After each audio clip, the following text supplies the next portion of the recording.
ప్రభు యేసు నామములో వందనాలు తెలియజేస్తున్నాను. ప్రియ దౌర్జన్యమా ప్రియదేవుని బిడ్డలారా, మరి లేఖన భాగాల్లో నుండి శ్రేష్టమైన విలువైన మాటలు మనం చదువుకుందాం. యాకోబు రాసిన పత్రిక 2వ అధ్యాయము 14 వచ్చిన చూసుకున్నట్లయితే, సహోదరులారా, క్రియలు లేనప్పుడు ఎవడైనాను తమకు విశ్వాసము కలదని చెప్పిన యెడల ఏమీ ప్రయోజనము? ఇట్టి విశ్వాసం అతన్ని రక్షింపగలదా? సహోదరుడికైనను సహోదరికైనము దిగంబరి అయి ఆనాటికి భోజనం లేక ఉన్నప్పుడు మీరు ఎవడైనా ఆ శరీరమునకు కావలసిన వాటిని ఇవ్వక సమాధానం గెల్లుడి సలికాచుకున్నాడు తృప్తి వినందుడని చెప్పిన యెడల ఏమీ ప్రయోజనం? అలాగనే విశ్వాసము లేకుండా క్రియలు లేనిదైతే ఒంటిగా ఉండి మృతమగును. ప్రియ దావచనమా ప్రియదేవుని బిడ్డలారా, ప్రభువైన యేసు నామములో చాలా దీవెనకరమైన మాటలు మనం చదువుకున్నాం. ఇక్కడ మనం చదువుకున్నట్లయితే చాలా అద్భుతమైన మాటలు. ఒకరికంట క్రియలు ఉన్నాయంట, ఒకరికేమో క్రియలు లేవంట. ఇక్కడ 2 విధాలుగా మనం చూస్తున్నాం. సహోదరుడా, క్రియలు లేనప్పుడు విశ్వాసం కలదని చెప్పినలా ఏమీ ప్రయోజనము? అయితే ఇక్కడ మనం చూస్తున్నట్లయితే ఎవరికైనాను విశ్వాసం ఉంది, క్రియలు లేకపోతే దానివల్ల కూడా ప్రయోజనము లేదు. ఇక్కడ మనం చూస్తున్నట్లయితే 2 కూడా మన జీవితాల్లో కలిగి ఉండాలి. ఒకటి క్రియలు కలిగి ఉండాలి, రెండోది విశ్వాసం కూడా కలిగి ఉండాలి. ఒకరికంట విశ్వాసం ఉందంట, విశ్వాసం ఉంది కానీ క్రియలు లేవంట. అతని విశ్వాసం, దేవుని యందు విశ్వాసం ఉంచాడు, చాలా భక్తిపరుడుగా ఉన్నాడు, కానీ దానిలో క్రియలు లేకపోతే దానివల్ల ప్రయోజనము లేదు. అయితే ఒకరికేమో విశ్వాసం ఉంది, క్రియలు లేవంట. ఇక్కడ 2 విధాలుగా మనం చూస్తున్నాం నా ప్రియ సహోదరి. ఇక్కడ 2 కలిసి ఉంటేనే దేవునికి ఇష్టలుగా ఉంటాం.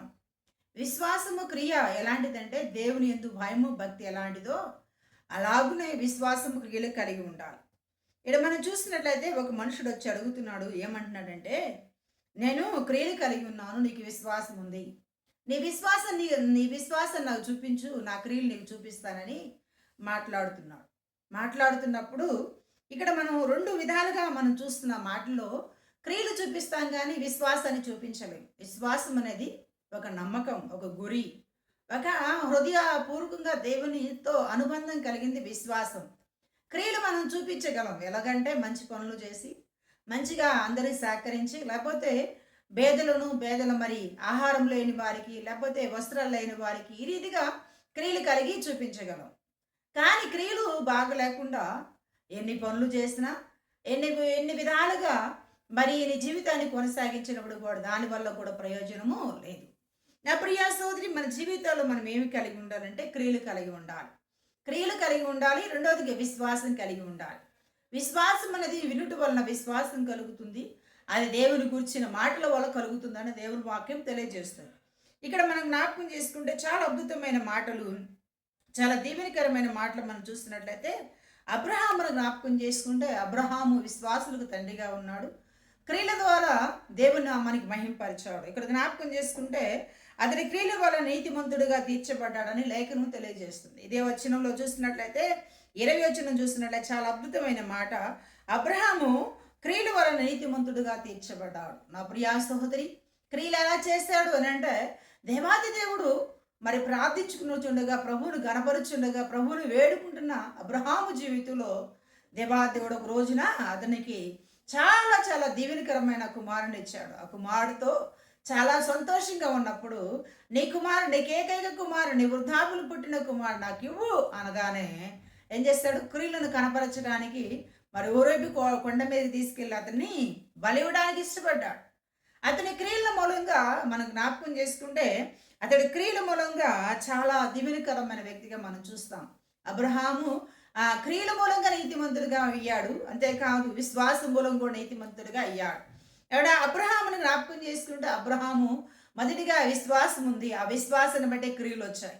నా ప్రియ సోదరి, నా ప్రియ సోదరుల, ఇక్కడ మనం అబ్రహామును జ్ఞాపకం చేసుకుంటే విశ్వాసులకు తండ్రిగా అమర్చబడ్డాడు. క్రియల మూలంగా అతని విశ్వాసం పరిపూర్ణమైనది మనం చూస్తాం, పరిపూర్ణత చెందింది.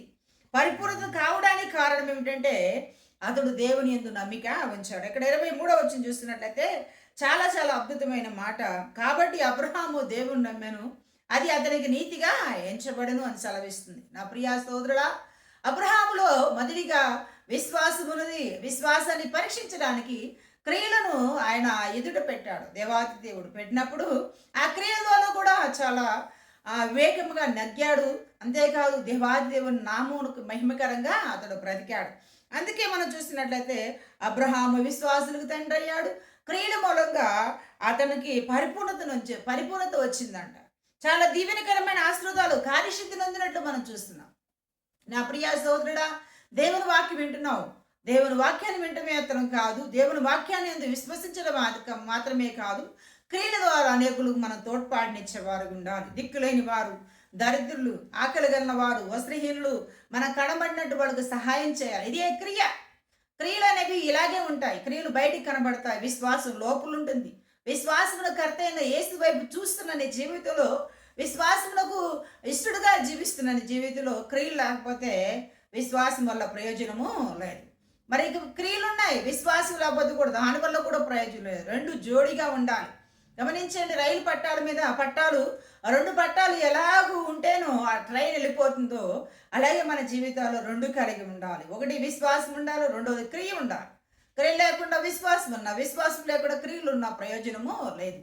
ఒక సహోదరు నేను ఎరుగుదును, ఆమె చాలా విశ్వాసం కలిగి, చాలా దైవభక్తి కలిగి మేమున్న స్థలాల నుండి వేరొక మందిరానికి వెళుతూ ఉండేది. ఆమె చూసినప్పుడల్లా చాలా మంచి వ్యక్తి ఈమె అని అనిపిస్తూ ఉండేది.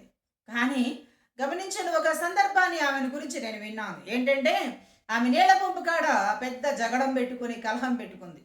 అంటే దేవుని మందిరానికి వెళుతుంది, విశ్వాసం కలిగి వెళుతుంది, కానీ ఆమె క్రియలు సరిగా లేవు. అయితే అక్కడ జగడం ఎందుకు వచ్చింది అంటే, ఈమె క్రియలు బాగలేదు కాబట్టి, లేకపోతే ఈమె ప్రవర్తన బాగలేదు కాబట్టి ఆ విశ్వాసం ఏమైపోయిందంటే ప్రయోజనం లేదుగా అయిపోయింది.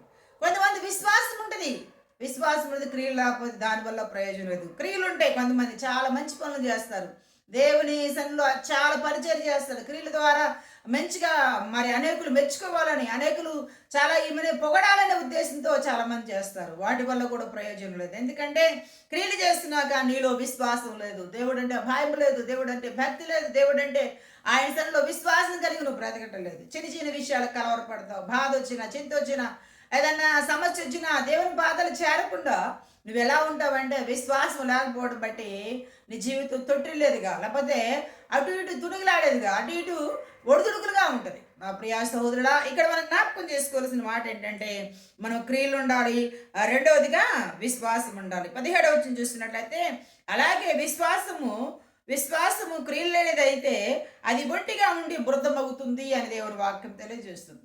ఏంటంట, విశ్వాసం ఉందంట, క్రియలు లేనిదైతే అది ఒంటరిగా ఉండి మృతమవుతుంది అంటున్నాడు.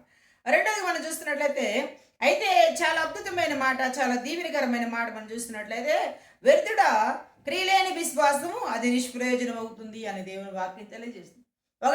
ఒకటి క్రియ లేకపోతే అది మృతమవుతుందంట, అది చచ్చిందాతో సమానం అంట. ఒకటి క్రియలు ఉన్నాయి, దానివల్ల కూడా నిష్ప్రయోజనం అని దేవుని వాక్యం తెలియజేస్తుంది. దేవుని నమ్ముకున్నామంటే, దేవుని పాదల స్తుతిస్తున్నామంటే, దేవుని గణపరుస్తున్నామంటే మన జీవితంలో విశ్వాసం కర్త అయిన యేసు వైపు చూస్తూ మన క్రియలను కాపార్చే వారికి ఉండాలి. మనము చేసే ప్రతి పని కూడా దీవెనకరంగా ఉండాలి, ఆశీర్వాదకరంగా ఉండాలి. మన మాటలు, మన చూపులు, మన తలంపులు, మన ఆలోచనలు, మన నడిచే నడతలు, మన పడుకునే పండుకలు, మన పోయే మార్గములు అన్ని దీవెనకరంగా ఉండాలి. ఎక్కడ ఒడిదుడుకులు, ఆందోళన, కలత ఉండకూడదు. ఎందుకంటే దేవుని నమ్ముకున్నామంటే అనేకులకు మాదిరికరంగా, దేవునికి ఇష్టకరంగా ఉండాలి. దేవుని నామానికి మహిమ తెచ్చేవారు ఫలానోళ్ళండి, చాలా మంచి వ్యక్తులండి, ప్రార్థనాపరులండి, ప్రభువును కలిగిన వారండి చెప్పడానికి ఆస్కారం కలుగుతుంది. లేదు, నువ్వు దేవుని నమ్ముకొని దేవుని మీద ఆనుకొని నీ క్రియలు చెడ్డగా ఉంటే, నీ మాటలు చెడ్డగా ఉంటే, నీ తలంపులు చెడ్డగా ఉంటే, బూతు మాటలు, వేస్ట్ మాటలు, లేకపోతే అందరూ దూషించడం, ద్వేషించడం, అపహాసం చేస్తూ ఉంటే దానివల్ల ప్రయోజనము లేదు. నీ క్రియలను బట్టియే దేవుడు నమ్ముకోవడానికి ఆస్కారం కలుగుతుంది. క్రియలు మంచి పనులు చేయడం, మనుషులు నీ క్రియలు చూస్తూ ఉంటారు, నేను చదువుతారండి. మనుషులు, లోకస్తులు ఎన్ని పనులు చేసినా ఎవరు పట్టించుకోరు. కానీ దేవుడు నమ్ముకున్న వారిని, దేవుని ఆశ్రయించిన వారిని అందరు గమనిస్తూ ఉంటారు. అందరి కళ్ళు మరి దేవుడు నమ్ముకున్న వారి మీద ఉంటారు. ఏదన్నా పొరపాటు, ఏదన్నా ఆందోళనకరమైన జీవితం నీకు వస్తున్నట్లయితే నిన్ను ఆ క్రియల వలన నిన్ను పరీక్షించడానికి ఇష్టపడతారు. కాబట్టి నీ జీవితంలో ఏమి ఉండాలంటే, మొదటిగా విశ్వాసం ఉండాలి, రెండవదిగా క్రియలు ఉండాలి. ఒకవేళ విశ్వాసం ఉండి క్రియలు లేకపోతే అది మృతమవుతుందన్నాడు. రెండోదిగా క్రియలుండి విశ్వాసంలో నిష్ప్రయోజనం అన్నాడు. దానివల్ల కూడా ప్రయోజనమో లేదు. నా ప్రియ దైవజనమా, నా ప్రియ స్నేహితుడా, దేవుని వాక్యం నీతోనే మాట్లాడుచుంది. నీ జీవితంలో ఎలా ఉండాలంటే అబ్రహాము దేవుని నమ్ముకొని దేవుని మీద ఆనుకొని క్రియల మూలంగా నీతిమంతుడిగా అమర్చబడ్డాడు. ఏకైక కుమారుని ఇవ్వటానికి కూడా ఏమాత్రం వెనుకంజ వేయలేదు. తను ఇవ్వటానికి, తను దేవునికి అర్పణ చేయడానికి ఇష్టపడ్డాడు. కాబట్టి మహామహిమగల దేవుడు అబ్రహామును విశ్వాసులకు తండ్రిగా చేస్తాడు. ఈ భూలోకంలో ఉన్న అందరికంటే అధికమైన ఆశీర్వాదాలు ఇచ్చాడు. నీ జీవితంలో కూడా ఆశీర్వాదాల దీవెనలు పొందుకోవాలి. నీ బిడ్డలకు అవి సంపాదించాలంటే నువ్వు విశ్వాసం కలిగి ఉండాలి. రెండవదిగా క్రియలు కలిగి ఉండాలి. ఈ రెండు కలిగి నువ్వు జీవితాన్ని కొనసాగించినట్లయితే పరమందున్న దేవుడు, పరిశుద్ధుడైన దేవుడు, నీతిని న్యాయమును కలిగిన దేవుడు, న్యాయాధిపతి అయిన దేవుడు నేను బ్లెస్ చేస్తాడు. బ్లెస్సింగ్ రావాలి, ఆశీర్వాదాలు సంపాదించుకోవాలంటే నేను నీవు తగ్గించుకొని ప్రభుత్వంలో ప్రార్థనాపూర్వకంగా గడపాలి. నీ నోటి మాటలు ఎలా ఉన్నాయి, నీ హృదయ ఆలోచనలు ఎలా ఉంది, నీ నడవడిక ఎలా ఉంది, నీ పద్ధతి ఎలా ఉంది, అందరికీ మాదిరికరంగా, అందరితో సమాధానంగా, అందరితో తగ్గించుకొని, నేల మటుకు తగ్గించుకొని ప్రభువుకి ఇష్టడుగా ఉన్నట్లయితే నిన్ను చూసి దేవుని నామానికి మహిమ వస్తుంది, దేవుని నామానికి ఘనత వస్తుంది. అటు ఘనత, అటు మహిమ పొందుకోవాలంటే ప్రభు అయిన యేసు సన్నిధిలో విశ్వాసముతో ఆయన సన్నిలో క్రియలను గురించి, ఆయన సన్నిలో ప్రార్థన పూర్వకంగా ఆయన వేడుకున్నట్లయితే సహాయం చేస్తాడు. అటు సహాయం, అటు స్కురిపాటికి ఒక సమాధానం కలిగి ఉండాలని ప్రభు అయిన యేసు నామములో తెలియజేస్తూ ఈ లేఖన భాగాలు దేవుడు దీవించి ఆశీర్వదించును గాక. ప్రార్థన చేసుకుందాం. తెల్ల వంచండి, కళ్ళు మూసుకునండి. ఒక్క నిమిషం ప్రభుని అడగండి. అయ్యా, నా క్రియలు ఎలా ఉన్నాయి, నా విశ్వాసం ఎలా ఉందయ్యా? అయ్యా నాయన విశ్వాసం కలిగి ఉన్నాను అనుకుంటున్నాను, కానీ క్రియలు సరిగా లేవయ్యా. నా క్రియలు, నా నోటి మాటలు ప్రభా, నా హృదయాన్ని నీకు అంగీకారంగా ఉంచాయా. అయ్యా, నాలో నీకు ఆయాస్కరం నుండి తొలగించి ప్రభా అని దేవుని దగ్గర చెప్పు, దేవుని దగ్గర అడుగు. అడిగితే ఆయన అనుగ్రహిస్తాడు. మహాపరిశుద్ధుడు, మహోన్నతుడు అయిన దేవుడు, మహామహిమగల కారణభూతుడా నీ కొందనాలు, స్తోత్రాలు నాయన. లేఖన భాగాల్లో నుండి శ్రేష్టమైన, అతి విలువైన, అతి ఘనమైన మాటలు మాకు తెలియజేస్తారందుకే స్తోత్రాలు నాయన. నీ లేఖనాలు సత్యమయ్యా, నీ లేఖనాలు అద్భుతమయ్యా, నీ లేఖనాలు ఆశ్చర్యం, నీ లేఖనాలు మనుషుల హృదయాల్లో గొప్ప మార్పును, గొప్ప విడుదల, గొప్ప పరిశుద్ధనిస్తుంది అయ్యా. క్రియలేని విశ్వాసం మృతం, క్రియలేని విశ్వాసం మృతం అని మీరు మాతో మాట్లాడారు అయ్యా. నాయన క్రియలు ఉన్నాయి, విశ్వాసం కలిగి నాయన విశ్వాసంతో కూడిన క్రియలు కలిగి జీవించే భాగ్యం దయచే. నీ కృపాక్షేమముతో నింపండి, బలపరచండి అయ్యా. పరిశుద్ధాత్మ దేవుడా, పరిశుద్ధాత్మ కార్యములు జరిగించండి అయ్యా. నీ సన్నిధి మహిమకరంగా, దీవెనకరంగా మీరు జరిగిస్తున్నందుకే వందనాలు, స్తోత్రాలు. యూట్యూబ్ ద్వారా వింటున్న ప్రతి కుటుంబాన్ని, ప్రతి బిడ్డను దీవించండి అయ్యా. వారి కుటుంబాలు క్షేమము దయచేయండి.